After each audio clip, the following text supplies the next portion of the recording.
নমস্কাৰ স্বাগতম ইয়া হৈছে সুপাৰ প্ৰাইম ষ্টুডিঅ'ত মই প্ৰাঞ্চল লখিমপুৰত কেবিনেট বৈঠকৰ অন্ত পৰিছে কেবিনেট বৈঠকৰ পিছতে মুখ্যমন্ত্ৰী সংবাদমেল সম্বোধন কৰিছে আমি পোনপটীয়া সম্প্ৰচাৰ আগবঢ়াইছো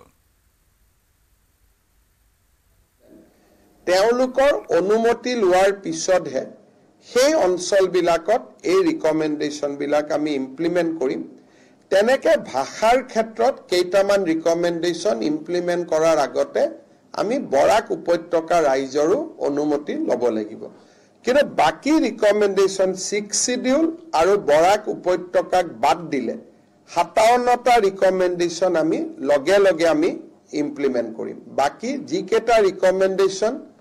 সংবেদনশীলতাৰ কাৰণে বৰাক উপত্যকা আৰু 6 শিডিউলত পঞ্চাতে ৰিকমেন্ড কৰিব নোৱাৰি আলোচনা নকৰাকৈ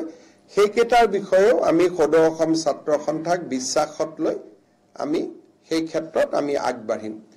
এক প্ৰকাৰ ক'ব গ'লে বহুত দিনে অসমৰ ৰাইজে অপেক্ষা কৰি আছিল যে বিপ্লৱ শৰ্মা কমিটিৰ ৰিপৰ্ট কেতিয়া ৰূপায়ণ হ'ব আজিৰ পৰা এটা ৰূপায়ণৰ যিটো প্ৰক্ৰিয়া সেই প্ৰক্ৰিয়া আৰম্ভ হ'ল 57 ৰিকমেন্ডেশন আমি 15 এপ্ৰিল 2025 ৰ ভিতৰত আমি ইমপ্লিমেন্ট কৰি দিম বাকি 10টা সেন্ট্ৰেল গভৰ্নমেন্ট ৰিলেটেড ৰিকমেন্ডেশন হেতু মই দিল্লীৰ লগত কথা পাতি সময় উচিত সিদ্ধান্ত লোৱাৰ বাবে আমি প্ৰচেষ্টা কৰিম এইখিনিয়ে ক'বলগীয়া আছিল আপোনালোকৰ যদি কিবা প্ৰশ্ন আছে সুধিব বাকি কেইবাটাও আজি কেবিনেটত আলোচনা হৈছিল আমাৰ মোৰ টুইটত বা আন ধৰণে আপোনালোকে পাই যাব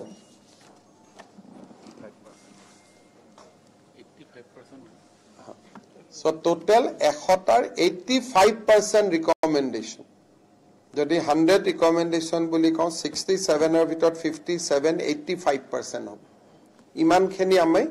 2025 চনৰ এপ্ৰিলৰ আগতে আমি কৰি দিম হ'ব বাকি কোন 57 কি কথা তাৰ ডিটেইল আমি গুৱাহাটীত গৈ ধুনিয়াকৈ এটা এটাকৈ বুজাই দিম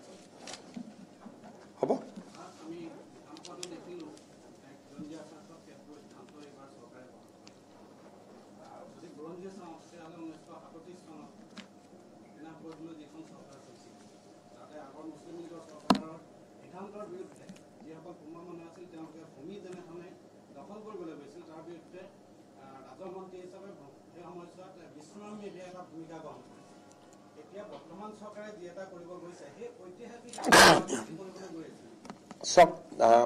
আমি লোৱা ব্যৱস্থা বিপ্লৱ শৰ্মা কমিটিয়ে ল্যান্ডৰ ওপৰত দিয়া ব্যৱস্থা আৰু আমি ভাবি থকা আৰু নতুন ব্যৱস্থা এই গোটেইখিনি যদি আমি লক কৰি দিও তেতিয়ালে 2000 এপ্ৰিললৈকে অসমৰ অসমীয়া মানুহ যত মই অসমীয়া বুলি কওঁতে বৰাকত মই বৰাকৰ জনগোষ্ঠীক বুজাইছো বা জনজাতীয় লোকসকলক বুজাইছো আমি এটা ডাঙৰ সুৰক্ষা চক্ৰ এটা নিৰ্মাণ কৰিব পাৰিম আৰু মইতো বিপ্লৱ শৰ্মা কমিটি ৰিপৰ্ট দেখি আজি ভাল কৰি পঢ়িছো সেই ৰিপৰ্টত কৈও আৰু আমি কেইবাটাও অতি মহত্বাকাংক্ষী ৰাজহ ব্যৱস্থা আমি ভাবি থৈ দিছিলো এইখিনিটো কৰিমেই লগত ইয়াতকৈ আমি আৰু কেইবাটাও আমি ইমপ্লিমেন্ট কৰিম যাৰ ফলত মোটামুটি মাটি অসমীয়া মানুহ বা অসমীয়া বুলি কওঁতে মই গোটেই খিলঞ্জীয়া জাতি জনগোষ্ঠী বুজাইছো আমাৰ হাতৰ পৰা যোৱাটো বহুত অসুবিধা হ'ব আৰু বহুত মাটি আমি ঘূৰাইও আনিব পাৰিম যিটো দাবী কৰি যে আন্দোলনটো চলি আছে শিৱসাগৰ হওক যিটো থলুৱা মাটি থলুৱা অধিকাৰ বিপ্লৱ শৰ্মা কমিটি যি দিছে বিপ্লৱ শৰ্মা কমিটিৰ ৰিপৰ্টত তেওঁলোকে নিজেই কৈছে যে মিউনিসিপালিটি এৰিয়াবিলাক ইয়াত আনিব নালাগে গতিকে ইমান দিন আমি বিপ্লৱ শৰ্মা ৰিপৰ্টটো পঢ়া নাছিলো গতিকে বিপ্লৱ শৰ্মাই যি ধৰণে লিখিছে আমি সেই ধৰণে কৰি দিম পথাৰত আছিল তেওঁলোকৰ দৃষ্টিভংগীটো বেলেগ হ'ব লাগিব শিডিউল কাষ্ট শিডিউল ট্ৰাইব মানুহৰ কাগজ নাথাকিলেও আমি মানি ল'ব লাগিব গতিকে সৰু খুৰা সংশোধন কেইটামান যেটো আমি আসুৰ লগত কথা পাতিম দুই এটা সংশোধনক বাদ দি আমি গোটেইখিনি আমি কৰি দিম মাটি খণ্ডত আৰু এটা কথা সুধো যেটো আদিবাসী ছাত্ৰ সংগঠনৰ নেতৃত্বই কয় যে আদিবাসী যিসকলৰ এটা সময়ত বহুত প্ৰচুৰ মাটি আছিল বাগানৰ কাষে কাষে বিভিন্ন প্ৰান্তত সেই মাটিবোৰ ইতিমধ্যে বেদখল বা বিভিন্ন ধৰণে বেলেগৰ হাতলৈ গুচি গৈছে এই উদ্ধাৰ হ'ব মইতো আৰু ভগৱান নহয়, যিমানটো কৰিব পাৰোঁ কৰি দিম। কিন্তু এজন মানুহৰ ওপৰত আৰু কিমান আশা আকাংক্ষা কৰিব তাৰো এটা লিমিট থাকিব লাগিব। এতিয়ালৈকে চণ্ডীগড়খন যিমান ডাঙৰ সিমান মাটি আমি এতিয়ালৈকে এভিকশ্যন কৰিছোঁ। গতিকে এজন মানুহে জীৱনত কিমান কৰিব পাৰে তাৰ লিমিটেশ্যনটো সকলোৱে মানিব লাগিব যে এজন মানুহে ইমানেই এটা জীৱনত কৰিব পাৰে। গতিকে এটা জীৱনত যিমান কৰিব পাৰি সিমানখিনি কৰা যাব।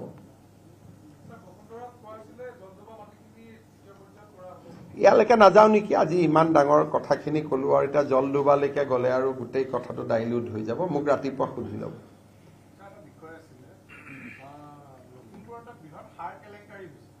আজি এইটো বাদ দিয়ক, কিমান অসমৰ মানুহে অপেক্ষা কৰি আছে বিপ্লৱ শৰ্মা কমিটি আদিলৈকে, আৰু ইয়াত কেলেংকাৰী তেলেংকাৰী পাতি পৰিৱেশটো বেয়া কৰি নিদিওঁ।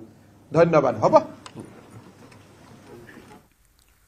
এয়া আছিল মুখ্যমন্ত্ৰীৰ সংবাদমেল। কেবিনেটৰ পাছত মুখ্যমন্ত্ৰীয়ে এইখিনি কথা সদৰি কৰিছে সংবাদমেলৰ জৰিয়তে। লখিমপুৰৰ পৰা আমি পোনপটীয়া সম্প্ৰচাৰ আগবঢ়ালোঁ।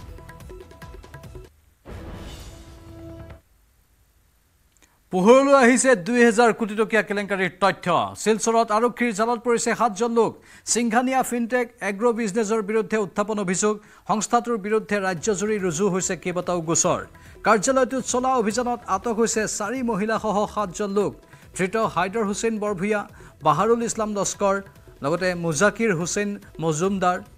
এই আটাইকেইজনকে সদৰ থানালৈ লৈ যায় আৰক্ষীয়ে। আটাইকেইজনকে আৰক্ষীয়ে চলাইছে তীব্ৰ জেৰা। পোহৰলৈ আহিছে 2000 কোটি টকীয়া কেলেংকাৰীৰ ন তথ্য। শিলচৰত আৰক্ষীৰ জালত পৰিল 7জন লোক। সিংঘানিয়া ফিনটেক এগ্ৰ বিজনেছৰ বিৰুদ্ধে উত্থাপন হৈছে অভিযোগ। আমাৰ সতীৰ্থ সাংবাদিক অনিৰুদ্ধ লস্কৰ ফোনলাইনত আছে। অনিৰুদ্ধ, আৰু কি তথ্য আপোনাৰ লগত আছে? হয় প্ৰাঞ্জল, এই ঘটনাটো পৰহি ৰাতি যেতিয়া হাইলাকান্দিৰ আমজাদুলক এৰেষ্ট কৰা হৈছিলে, আমজাদুল মজুমদাৰক, তাৰ পিছত শিলচৰত বহুদিন আগতে হৈছিলে মে' 2 তাৰিখ END কলনী বুলি শিলচৰৰ এটা ঠাইত তাতে অফিচ লক কৰি দিয়া হৈছিলে। কিন্তু সেইবিলাকৰ আৰু এটা অফিচ আছিলে অম্বিকাপট্টি। সেই অম্বিকাপট্টিৰ পৰাই আজি সন্ধিয়া 4জন মহিলা আছে, তাৰ লগতে এই 7জনক পুলিচে উঠাই আনি সদৰ থানাৰ পুলিচে এতিয়া মেডিকেল কৰিবৰ কাৰণে লৈ গৈছে। প্ৰাঞ্জল, হয়, আৰু কিবা শেহতীয়া আৰু অন্য তথ্য কিবা পাইছে আপুনি? প্ৰাঞ্জল, এই সন্ধিয়াৰ ঘটনা এইটো কাৰণে এতিয়া ইনভেষ্টিগেশ্যনটো চলি আছে আৰু আজি গোটেই ৰাতি ইণ্টাৰগেশ্যনটো চলিব।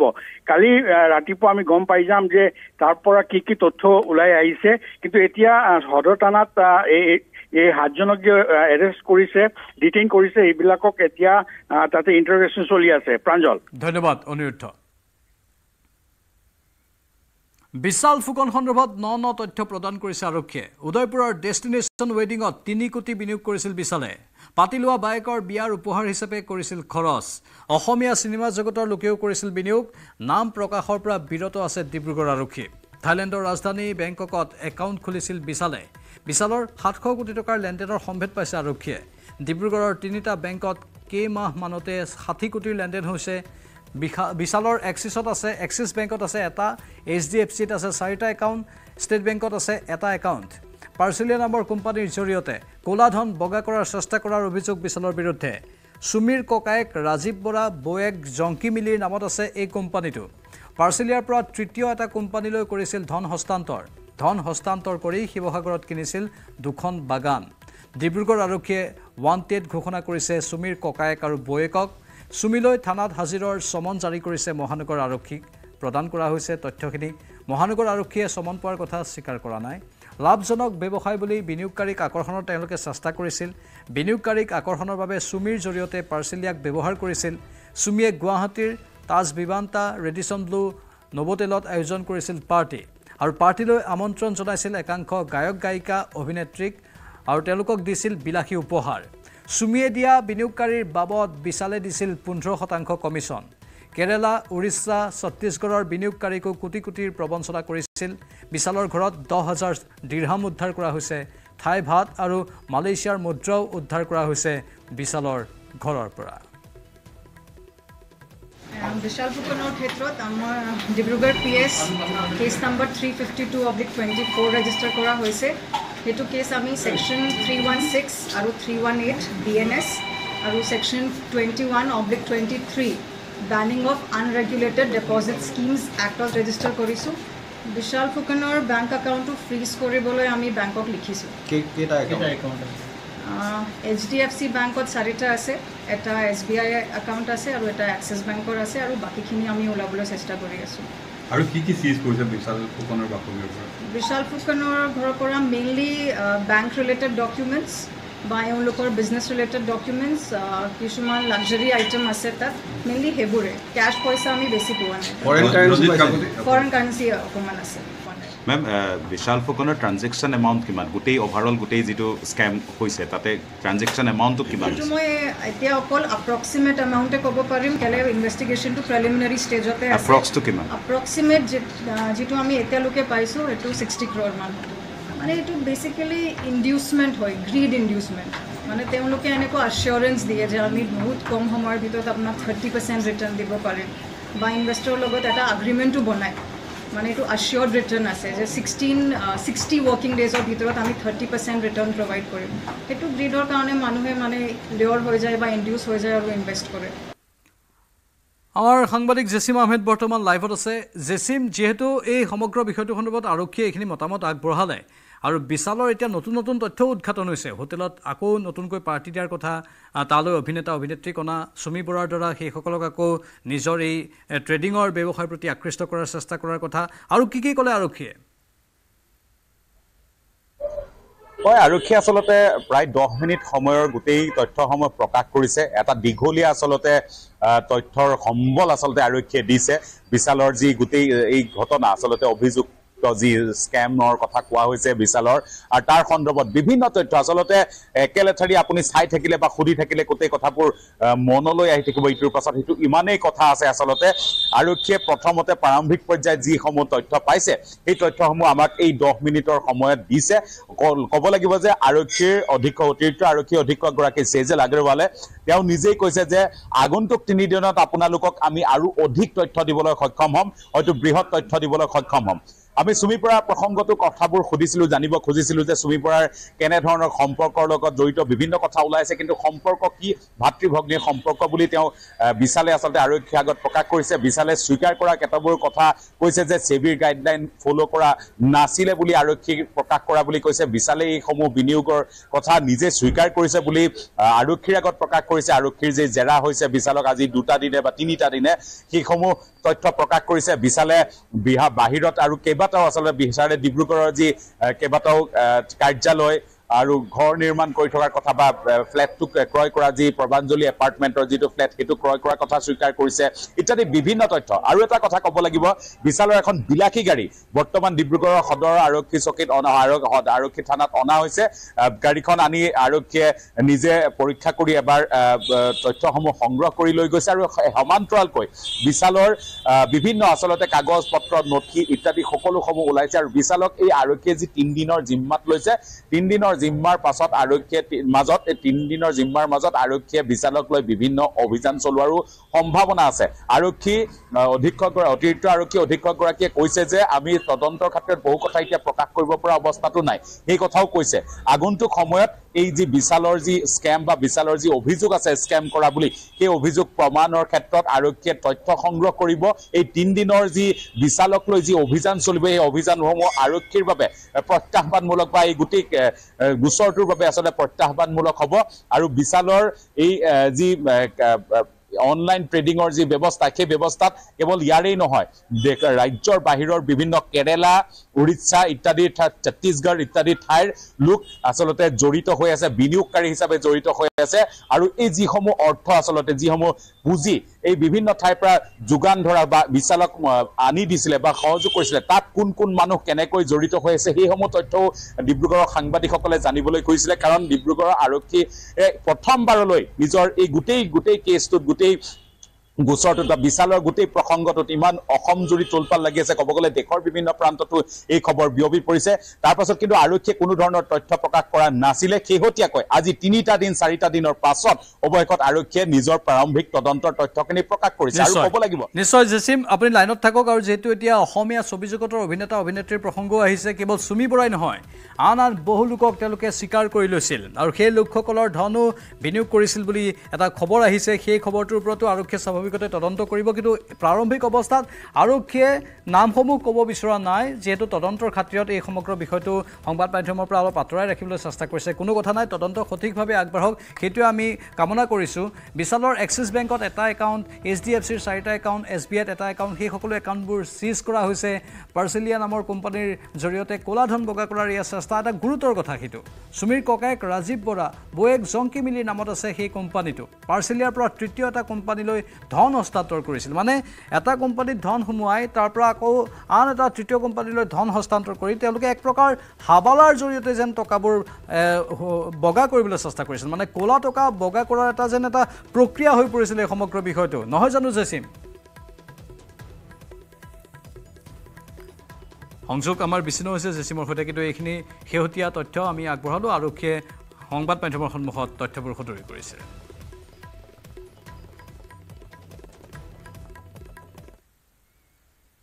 ইফালে দিনজোৰা জেৰাৰ অন্তত ৰঞ্জিত কাকতিৰ স্বাস্থ্য পৰীক্ষা কৰা হয় জেৰাৰ অন্তত পোহৰলৈ আহিছে বিস্ফোৰক তথ্য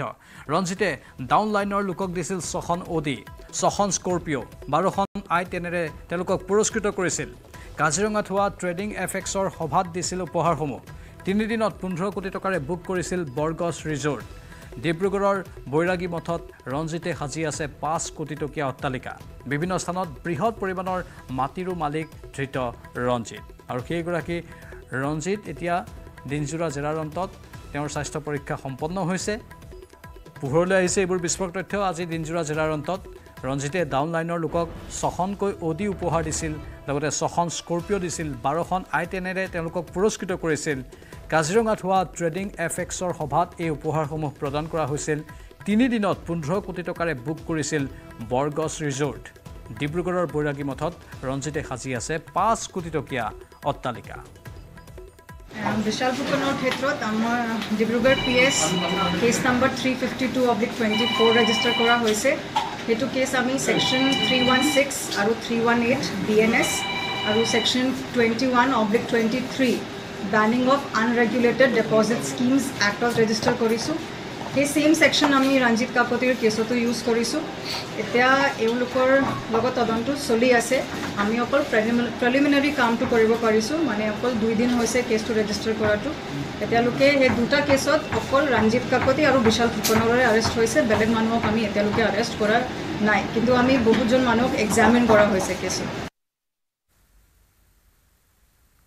3 দিনে পলাতক অৱস্থাত আছে ৰিলছ অভিনেত্ৰী সুমি বৰা আৰু সামিত তাৰ্কিক আৰক্ষীৰ ফোন কলৰ সঁহাৰি দিয়া নাই সুমি আৰু তাৰ্কিকে ডিব্ৰুগড় আৰক্ষীয়ে সুমি আৰু তাৰ্কিকৰ বিৰুদ্ধে সমন জাৰি কৰিছে যদিও পলাই থকাৰ বাবে প্ৰেৰণ কৰিব পৰা নাই জাননী সুমিৰ বিবাহৰ বাবে বিশাল ফুকনে ব্যয় কৰিছিল 3 কোটি টকা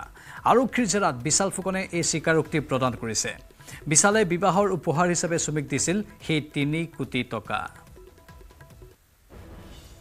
আমি এটা লিড পাইছোঁ যে বিশাল ফুকনে ৰাজীৱ বৰা যিটো সুমিত বৰাৰ ব্ৰাদাৰ হয় তেওঁৰ লগত এটা কোম্পানী গঠন কৰিছিলে এটলিষ্ট 6 মান্থছ আগত সেইটো হ'ল পাৰ্চিলিয়া ফাৰ্মাচিউটিকেলছ প্ৰাইভেট লিমিটেড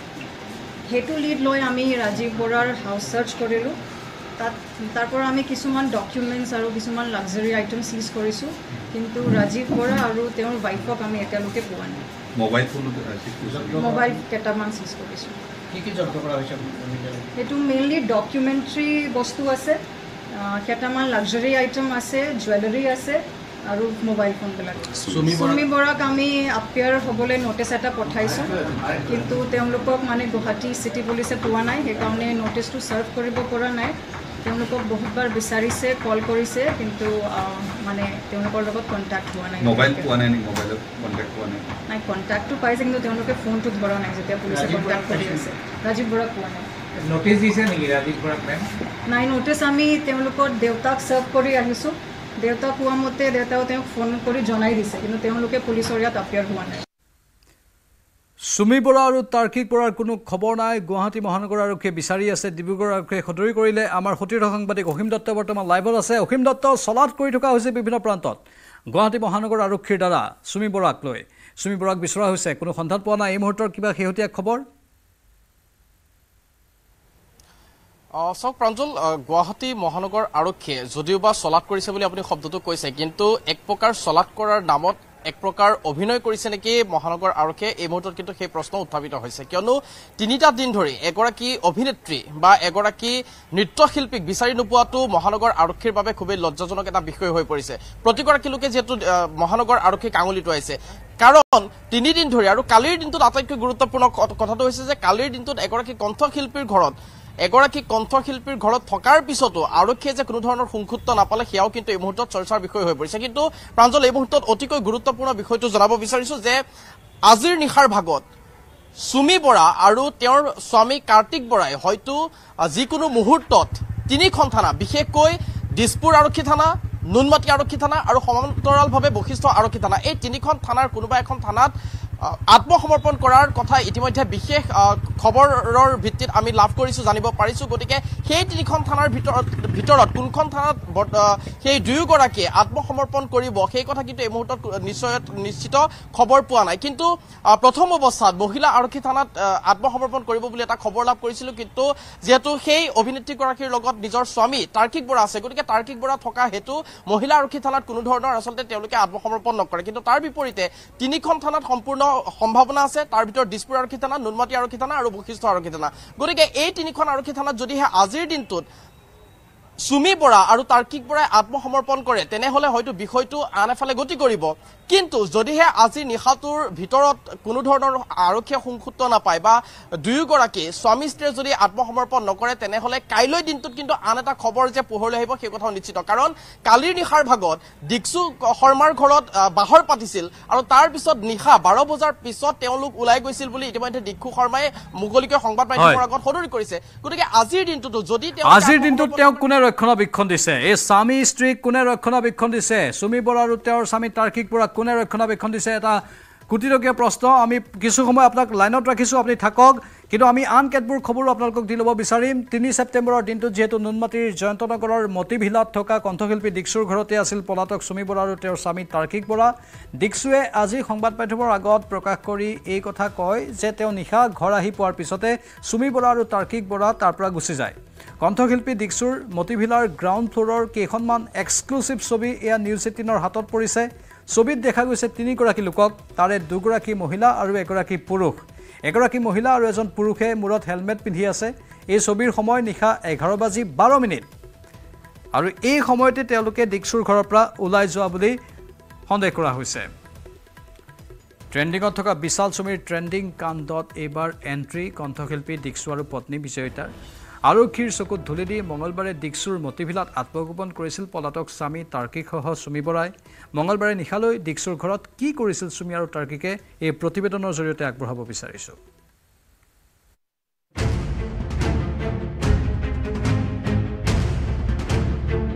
মতিভিলাতে লুকাই আছিল তাৰ্কিক আৰু সুমি বৰা মতিভিলা হাউচ নম্বৰ 66 জয়ন্তনগৰ নুনমাটি গুৱাহাটী 20 অৰ্থাৎ নুনমাটি থানা এলেকাৰ ভিতৰত থকা জয়ন্তনগৰৰ এই মতিভিলা যিটো এটা প্ৰসাৰতম অট্টালিকা আপোনালোকে দেখিবলৈ সক্ষম হ'ব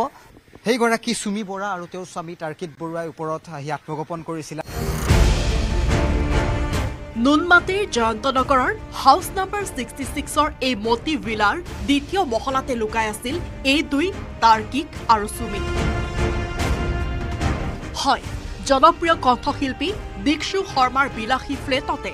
এটা দিন আশ্ৰয় লৈছিল সম্প্ৰতি ট্ৰেণ্ডত থকা চেলিব্ৰিটি স্বামী স্ত্ৰী পিছে কথাবোৰ কেনেকৈ লুকাই ৰাখিব পাৰে দিকসু বিজেতাই না না মইতো ৰাখি থোৱা নাই সিহঁতে আহিছিলে এতিয়া আমাৰ ঘৰতো বহুত মানুহে আহে সিহঁতে তেনেকে আহিলে এতিয়া এইটো কথা মই ভবা নাছিলো যে মই আৰক্ষীক খবৰ দিব লাগে কাৰণ আৰক্ষীয়ে তেওঁলোক বিচাৰে মই তেওঁলোকক ইয়াৰ পৰা যাবলৈহে কৈছিলো আৰক্ষীৰ তাত আত্মগোপনৰ ক্ষণতে তাৰ্কিকলৈ আহিছিল আৰক্ষীৰ ফোন পিছে ফোন ৰিচিভ কৰা নাছিল ভয়াতুৰ হৈ লুকাই থকা সুমিহতে আৰক্ষীয়ে বিচাৰি হাবাথুৰি খোৱা সুমিসহ তাৰ্কিকক সহায়ৰ হাত দি এইবাৰ বিপদত পৰিছে দিকসু আৰু পত্নী দীৰ্ঘ দিন ধৰি সুমি তাৰ্কিক আৰু বিশাল ফুকনৰে সম্পৰ্ক থকা কণ্ঠশিল্পীগৰাকীৰ শেহতীয়া কাণ্ডক লৈ এতিয়া সৃষ্টি হৈছে চৌদিশে প্ৰতিক্ৰিয়া যে আৰক্ষীক খবৰ দি গৈছিল আৰু যিখিনি সময়ত তেওঁলোক গৈছে সেইখিনি সময়ত তাৰ্কিক বৰালৈ বশিষ্ঠ থানাৰ ওচিৰ ফোন আহিছে আমি নিজৰ ফালৰ পৰা কৈছো যে যোৱা তোমালোকে গৈ আৰক্ষীক তোমালোকে নিজে ধৰা দিয়া কিবা যদি আছে কোৱা তোমালোকে কোঅপাৰেট কৰা সেইখিনি কথা আমি নিজে কৈছো মঙ্গলবাৰে নিশালৈ দীক্ষুৰ ঘৰতে আত্মগোপন কৰিছিল সুমিহতে নিউজ 18ৰ কেমেৰাৰ সন্মুখতে সুমি তাৰ্কিকৰ জীৱন বুৰঞ্জী ব্যাখ্যা দীক্ষু আৰু পত্নীৰ পিছে পলাতক লোকৰ সন্ধান বিচাৰি হাইৰাণ হোৱা আৰক্ষীক কিয় খবৰ দিয়া নাছিল দীক্ষুহতে বহুত বছৰৰ পৰা একেলগে আমি কাম কৰিছো কিন্তু মই জানা নাছিলো যে তাৰ্কিক বৰায়ও এনেকুৱা ইমান ধনী মানুহ তাৰে পিছত তাৰ্কিক বৰাই সিম্পলকে থকা লৰা এটা দেখিছো কাম কৰোতে সদায় আমি যেতিয়া ফটোগ্ৰাফিৰ কাম কৰিব যাওঁ ওয়েডিং কৰিব যাওঁ একে তাৰ টিমত বহুত লৰা থাকে পিছে আজি অনুতপ্ত দীক্ষু আৰু বিজেতা পলাতক হাই প্ৰফাইল অভিযুক্তক ৰক্ষণাবেক্ষণ দি দুখিত দুয়োগৰাকী হয় আমাৰ এটো ভুল হৈছে ইমান ডাঙৰ এটা ক্ৰাইম কৰি যোৱা মানুহক লগত আমি একে লগ হৈছিলো পলাতক প্ৰবঞ্চক দম্পতীক সহায় কৰি বিপদত পৰা দীক্ষুৰ ঘৰলৈ আহিল নুনমাটি আৰক্ষী দৰ্জা বন্ধ কৰি দীক্ষুহতক আৰক্ষীয়ে চলালে জেৰা ইফালে আৰক্ষীৰ তদন্তত সহযোগিতাৰ আশ্বাস গায়ক পৰিয়ালটোৰ না তেওঁলোকে আহিছিলে বোলে চাবলৈ আহিছিলে যে কিবা কাৰণত চুমিৰ পৰা আছে নেকি বুলি তো তেওঁলোকে চালে চাই পেলাই ক্লিন হেৰি কৰি পেলাই গ'লগৈ তেখেতসকলকো তেনেকৈ কৈ দিছোঁ যে যি সত্য সেইটো হৈছে আৰু ক'ৰবাত যি লাগে মই মোৰ ফালৰ পৰা কৰিম বুলি নাটকৰ কাহিনীৰ নিচিনাই লগা কথাবোৰৰ মাজত লুকাই আছে নেকি কিবা সুমি তাৰ্কিকক পলুৱাই পঠিওৱাৰ আঁৰত আছে নেকি গায়ক পৰিয়ালৰ হাত ৰহস্যৰ গোন্ধ ফাদিল কৰিবলৈ পাৰিবনে স্মাৰ্ট আৰক্ষীয়ে ভিডিঅ' জাৰ্নেলিষ্ট প্ৰভাস সিঙৰ সহযোগত গুৱাহাটীৰ পৰা দীপাংকৰ দাসৰ report news 18 Assam north east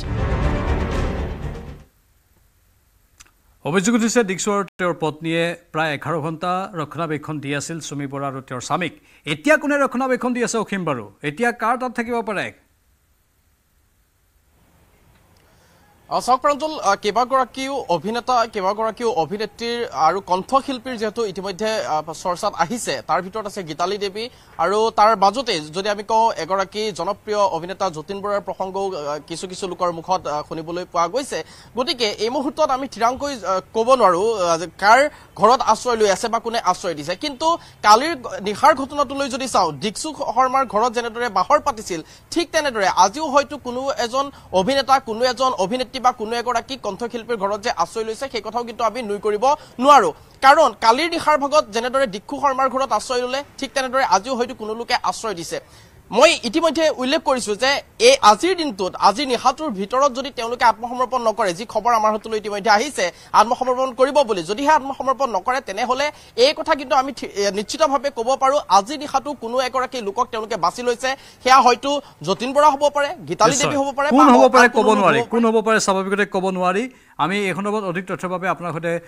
যোগাযোগ কৰিম পৰৱৰ্তী সময়ছোৱাত ইফালে সুমি আৰু তাৰ্কিকৰ পলায়ন কাণ্ডত নাম সাঙুৰ খোৱাৰ পাছতে মুখ খুলিছে গায়িকা গীতালী দেৱীয়ে সুমি আৰু তাৰ্কিকৰ সৈতে কোনো সম্পৰ্ক নাই বুলি ফেচবুক লাইভ যোগে স্পষ্ট কৰিছে গীতালীয়ে সুমি তাৰ্কিকে পলায়ন কৰা বাহনখন চলোৱা নাই বুলিও দাবী কৰিছে গীতালী দেৱীয়ে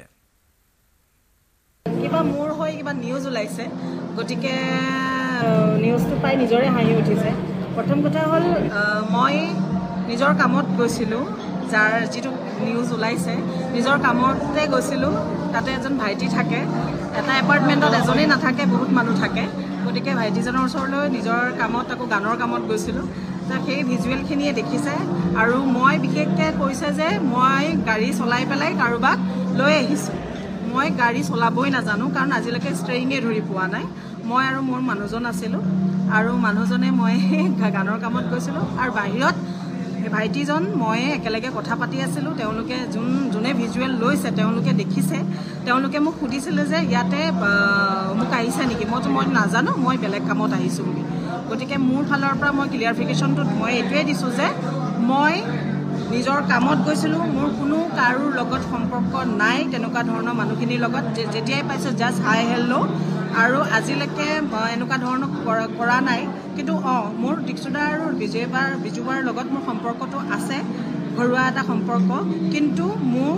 যাৰ লগত সাঙুৰ খুৱাইছে তেওঁলোকক মই মোৰ গাড়ীত উঠাই নি পেলাই ক'ৰবাত থৈছোঁ বুলি কৈছে সেইটো একদম মিছা মই এতিয়া ইয়াত মই লাইভ আহি এইটোৱে ক'ব বিচাৰিছোঁ যে মোৰ সেই মানুহখিনিৰ লগত চুমি বৰাৰ লগত মোৰ কোনো ধৰণৰ সম্পৰ্ক নাই আৰু মই তেওঁলোকক নাজানো ক'ত আছে মোক এনেই মোৰ নাম সাঙুৰ খোৱাটো মই ভাল পোৱা নাই মই বেয়া পাইছোঁ কাৰণ মই যিটো বস্তু কাম কৰাই নাই তো মোক কিয় মানে সাঙুৰ খুৱাইছে মই গৈছোঁ সঁচা কালি গৈছোঁ চুমি বৰা পৰহিয়ে নোহোৱা হৈছিলে কালি মই গৈছোঁ মাত্ৰ মই বাবনৰ কাম কাৰণ বাবনে কাম কৰে সেইকাৰণে মই কামৰ কাৰণে গৈছিলোঁ গতিকে মই ইয়াত ক্লিয়াৰলি কৈছোঁ যে মই কাকো ৰক্ষণাবেক্ষণ দিয়া নাই আৰু মোৰ এইটোৰ লগত কোনো ধৰণৰ সম্পৰ্ক নাই ছুপাৰ প্ৰাইমত এইখিনিতে সময় বাণিজ্যিক বিৰতিৰ